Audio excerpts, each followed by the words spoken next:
3 exercises that could save your life. Now, I don't want to sound over dramatic, but it would give me peace of mind knowing you included this in your workout plan. Here's the first one. We're doing foot taps on an elevated surface. That surface doesn't need to be too high. You can start off with something lower like a step, but essentially we are strengthening our hip flexors to help us navigate over objects, over curbs. Losing this ability over time will put us more at risk for trips and falls. And that's why we're going to include this second exercise as well. We're going to work on our dorsiflexors.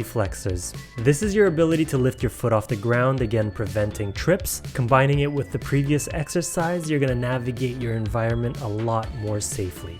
Falling is the #1 risk, so I want to cover that in this first video. So we're going to move on to the next exercise, again related to falls. If you've fallen and you can't get up, your upper body is crucial to get you back up on your feet. We're going to practice push-ups from the wall from a standing position, but you can also do this on a counter and on a lower surface. It really depends on your fitness level. But we want to strengthen those shoulders, chest, and triceps. In case you need to push off the ground, push off a chair, you can call onto your upper body muscles to get you back up. Let me know if you want to see more videos like this.